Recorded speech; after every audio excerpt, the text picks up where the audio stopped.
Slopercise has been designed by Crystal Ski Holidays in association with David Lloyd Clubs to ensure you can get more winter out of your holiday, maximising time spent on the slopes.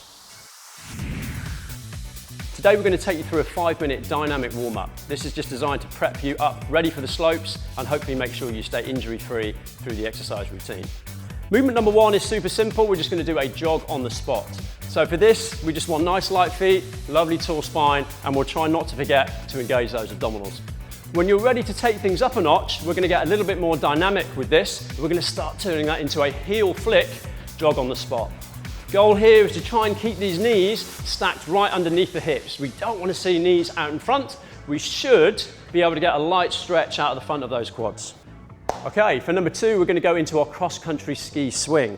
This is the first balance-orientated movement, and we're going for a very gentle leg swing to start with. Gradually, we can progress the height of this swing. We're looking to get a nice hamstring stretch, so back of the leg when we take the leg in front. And as that leg goes back, we should open up the front of that hip as well. Of course, we're then going to start going across the body. This opens up inside of the hip and the outside of the hip. Remember, you guys have got to do the other leg as well. Even yourself up. Number 3, we're going to go to our ski learner side step. So remember when we first started walking sideways in those skis, we're going to mirror that movement. We're going to give you 2 shuffles to the side. We're going to hit our squat.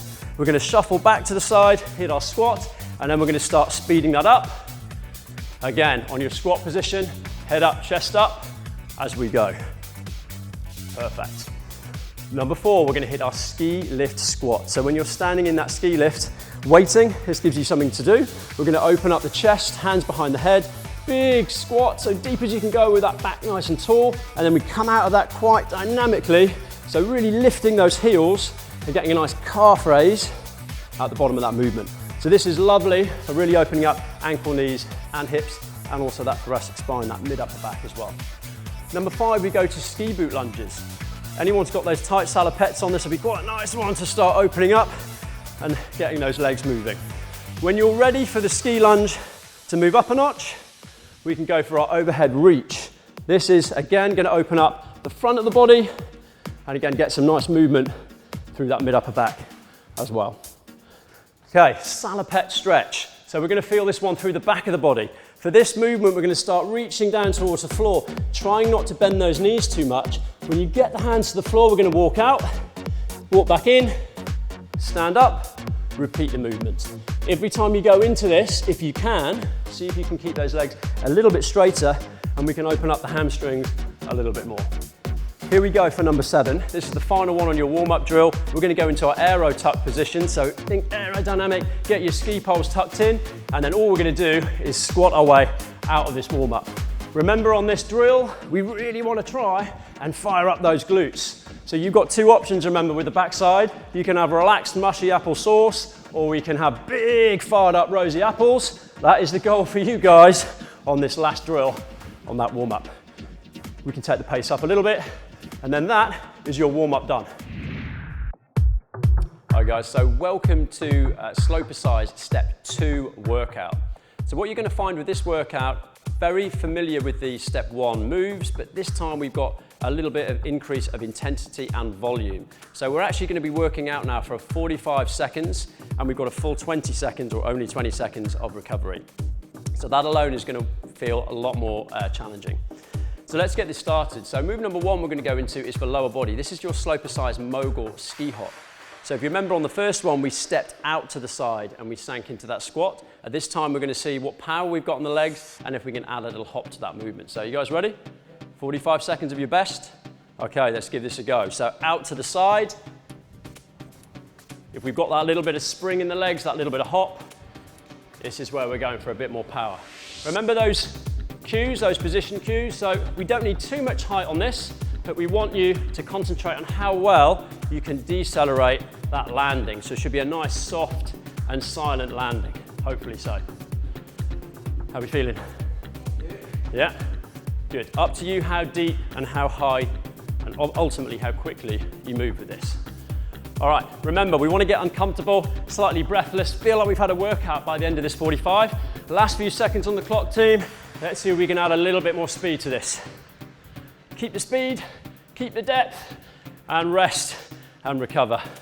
shake those legs. Now look, remember you've only got 20 seconds now, so we need to make the most again of that recovery.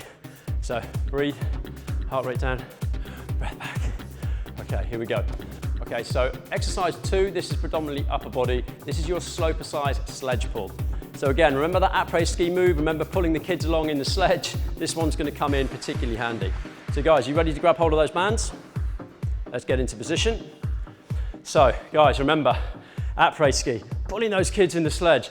This time we go from the 2-arm row, we're gonna take it to that single arm and single leg position. So for this, we just want that leg out in front.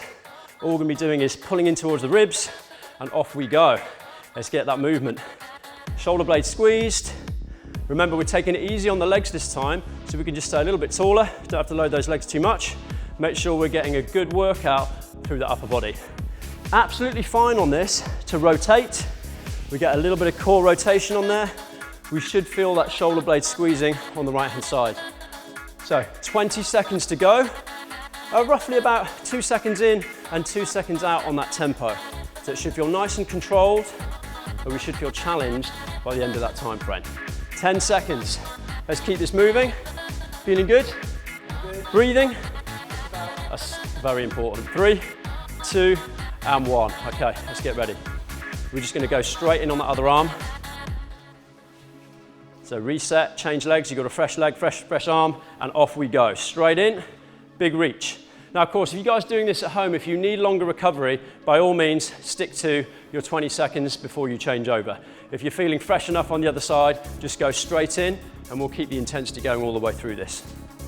Really nice. Remember your other options, okay? If you're out of a resistant band at home, baked bean tins will be great for this. We can still hold the same position, reaching from the floor and squeezing, trying to make sure that we're challenging that upper body. Great stuff, you guys are looking good. Final few seconds on the clock. Remember that tempo. 2 in, 2 out, keep it controlled. Good, make sure, silly thing to say, but do not hold your breath while you're doing these exercises. When you've got so many things to concentrate on, sometimes that's the first thing that goes out the window. Guys, relax. Great job. Okay, 20 seconds, make the most of it. So breath back, heart rate down. Again, drink if you need. All right then, so we'll introduce number 3. This is for lower body predominantly, and this is your après-ski Stein squat. So remember that all-important beer preparation that we need. Step 1, we held 0 weight. Step 2, quick, grab those kettlebells and straight in. Here we go. So if you have access to a kettlebell, grab this thing by the horns, stick that handle under the chin, and off we go. So remember, big part of your goblet squat is all about mobility. So what sort of depth, what sort of range can we get, as long as, again, that back stays nice and upright. We don't want to go too low, but we just relax and hang out at the bottom of that squat. So we should keep some good tension on those legs all the way through. Make sure the kettlebell stays close to the chest. And remember your options, if you don't have one of these at home, what have you got? A water jug, if you're not going to spill water everywhere, would be great. Something reasonably challenging on the weight. Or again, if you haven't, just go for the mobility option that we did in step 1, just with a little bit more speed. Fantastic. Guys, relax. Let's get those kettlebells back. Woo! 20 seconds. Make the most of those recovery time again. All right, so this is upper body and core. We go to our powder snow pole pull. So remember, we lose those poles in the snow. This is your big reaching, rowing movement. So dumbbells, quickly, let's do this. Our step 1 movement, if you remember, was knees down on the ground. So this time we're gonna take ourselves right up into a full plank. Now, we're gonna still have one hand on the floor. Off we go, guys, plank it up. So with one hand, hit the row, swap over those hands, and remember the key points.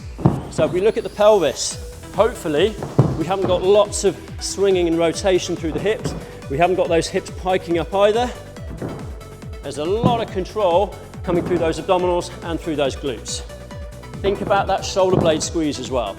Option is always knees down on the floor to a more controlled environment if you need it. You start getting a bit unstable as the body starts to fatigue, that's definitely the option to go for. Great job. So remember, we want rock hard abs, glutes should be squeezed, quads should be tensed as well, and breathing, of course, all the way through. 3, 2, 1. Great job. Rest, guys. Dumbbells back. Good. Feel all right? Okay.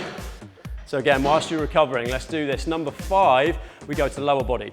This is your ski lift sideways shuffle. Okay, you guys remember this one? So we might need a resistant band for this. Get yourselves ready.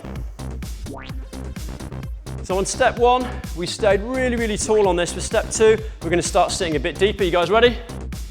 Bands over, remember, small steps, and off we go to the sides. Sliding the foot out. Head up, chest up. Really nice, and back. Good. Now when you're hitting this movement, remember all those things we talked about last time. Is my foot turning out? Hopefully not. Ideally also, we don't want to see a step, a lift up and a put down. We just want to see a slide out along the floor. Tension should be building outside of those glutes. That's really what we want to feel. At the same time, we're pulling the band. We don't want to see shoulders up by those ears, so relax those shoulders back and down. Wonderful. Remember, even with no band, I can still make this challenging by sitting deeper into that squat and moving, sliding the foot out, trying to stay low, making sure we keep hold of that balance. The last couple of seconds, rest those legs. Top job. Let's put those bands away. Shake those legs loose if you need. Remember, the outside of those glutes can get quite tight and quite tender, so if you need someone to balance on and stretch those out, right foot over left knee and sink down is going to give you a good release on the outside of those hips. You guys are obviously all right. Here we go, number 6, balance. So this is your ski lift, cube, boredom buster. Let's do this, off we go. Single leg balance, leg off the floor. Remember, in step 1 workout, we just held this. This time we're reaching. So out in front, imagine that marble underneath the shoe. We're trying to roll it out as far as we can. We pull it back. We take that marble out to the side as far as we can. We pull it back. We go behind as far as we can. We pull it back, and then we rotate and we reach as far out as we can, and we return back to the start. So we've got to try and last this whole 45 seconds behind just on that same leg. Okay, now remember, if we need to rest down and shake loose that leg, we can do, and just reset and continue. Big toe should be engaged, slight knee bend, crack to that hip so that glute is working for us. You guys still rolling that marble? Brilliant. Last couple of seconds. Shake that loose. Now that is a tough, tough drill, okay? Let's do the other side. Get ready, get psyched. So remember why balance is so important. This really helps fire up all those small stabilizing muscles, particularly through the ankle, the knee and the hip. So we want more control, less likelihood of getting injured. These are great drills. Off we go. Big toe, knee bend, back through the hip, roll that marble. Out, back, out wide, behind, rotate. Good. And again, at this point, if you still feel that this is a super easy movement, just try and go a bit further. So how far can we go and start sitting a bit deeper through that leg? That's going to get much more challenging. Reach. How are you guys getting on? Easy? So step 3 workout, we will certainly progress this movement once more. Don't worry about which direction you do at what time. Just try and make sure the balance stays on that leg for as long as possible. Again, if it starts getting too unbearable, shake it loose, just reset that position. Final few seconds. Great job, team, well done. Relax, shake those legs loose. Okay, here we go. So move number 7. This is your lower body high intensity finisher. So if you remember in step 1 workout, we turned the speed skater into a more controlled curtsy lunge. This time around, we're going to continue with the curtsy lunge. We're just going to add a hop to that movement. You guys ready? Let's go this way. We're going to start slow into that curtsy lunge. Remind yourself of the movement. See how deep you're happy going. Make sure we keep that head up and that chest up. Now, as soon as you're happy with that movement, we can start adding a little bit more speed to it. Maybe only using that outside leg as a little stabilizer, just a little touchdown on each side. So you can now see we've turned that into the hop. We still want to feel like we're opening up that stretch on the outside of the glutes. Again, you decide how deep you want to go. Remember our goal on this. This is your finisher. So this is whatever you got left in the tank. You guys, last 10 seconds, ready for it? Let's take some speed. Still get the range, still get the depth. Final few seconds. Woo! Woo! Rest up. Top job. Well done. You should absolutely need your recovery period after that finisher. So guys, that is your step 2 slope-sized workout. Hope you found that challenging. If you did, great. You can keep repeating that a few more times through. If it didn't quite float your boat and you need a little bit more to work through, maybe it's time for you guys to visit the step 3 workout. Hi guys, welcome finally to the slope-sized cool down. So we're going to take you guys through some relaxing and some mobility orientated stretches to help you recover and to help you stay injury free on the slopes. First thing we're going to do is we're going to take this down to the ground for a back stretch. This is really nice for the lats. So guys, we're going to get on all fours. So we'll just take those wrists under the shoulders, the knees directly under the hips. We'll try and keep the back nice and flat. All we're going to do with this is take one hand, we're going to karate chop the floor out in front. We make sure we keep that arm locked out straight so there's no elbow bend. If you want to, you can additionally take the other hand as well and do both sides at the same time. We're going to gently just lower down, taking that forehead almost to the floor. So the goal here is to get a good stretch through the back and through the shoulders. Additionally, we can move to the right, a little sweep to the right and a little sweep to the left, just to feel that stretch increase on the right and on the left hand side. So we'd like to be breathing, of course, all the way through this. So we look for 4 or 5 deep breath cycles in through nose and out through the mouth. Great stuff. Fantastic. Okay, back up we go. Number 2, we're going to go into quads. Again, these bad boys are working super hard for you throughout the workout and on the slope. So we've got 3 options here for you. Kirsty's going to demonstrate the lying quad stretch. Neil, we're going to get down and we're going to do our single leg balance quad stretch. And if any of those are still not quite as intense enough for you, we've got a kneeling option as well. So with this one, all we're doing is reaching behind for the foot. The goal here is to drop the hip down and then gently we take that heel back towards the bottom. We should feel a really good stretch, hopefully on all of these, whichever your option is, right on the front of that thigh. Again, 4 to 5 nice deep breath cycles, breathe, relax, and recover. And of course, make sure you do both sides. Great stuff, team. Okay, thoracic spine. So this mid-upper back, this is an area we should have lots of lovely movement in, we should. For this one, again, we're going to get down on the ground. So an on all fours position. Very simply, we're going to take the right hand, we're going to reach that arm underneath and scrape it along the floor almost as far as we can go. We should feel a nice stretch, a nice rotation through that upper back. We're going to come out and follow that hand right the way up towards the ceiling. Your eyes are following your fingertips, and then we repeat. So a nice sweep and controlled flow from start to finish. Hopefully on this, we keep the lower back nice and still. Most of the movement should be from the upper back. If we would like a slightly more intense version, the foot in front, that's going to give us a slightly deeper stretch through the hip as well as the thoracic spine. Fantastic, okay, up we go. Hip flexors. So right at the top of the thighs, these hip flexors are going to get a really good stretch now. So very simply, we're going to get into a kneeling position.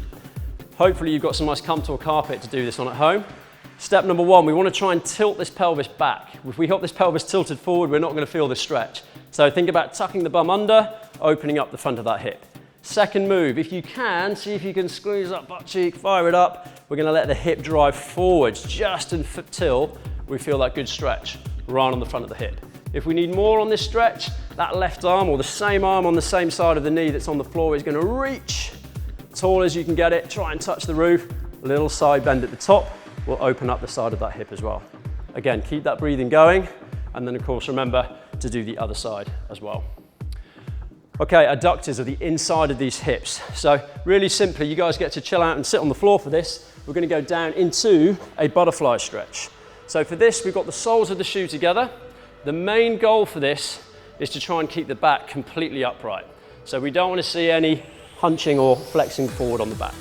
We'll try and drop these knees as low as possible so the hips are open, and very gently with that straight back, we're going to try and tip forwards just until we feel a good stretch through the groin and then the inside of those hips. We want to add a little bit more. Those elbows can gently press down on the inside of the knees.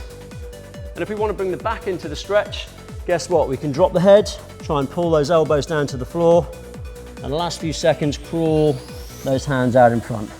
So final position, every time you breathe out, remember, that's your opportunity to just travel a little bit further on each breath. Wonderful stuff. Okay, Guys, back on your feet. So that brings you finally to the end of the slope-aside workout. So I hope you guys have enjoyed it, and I hope that you found some really good progression from step 1, 2, and to step 3. And the hope is this has got you fit for the slope, and it's going to help you get more winter.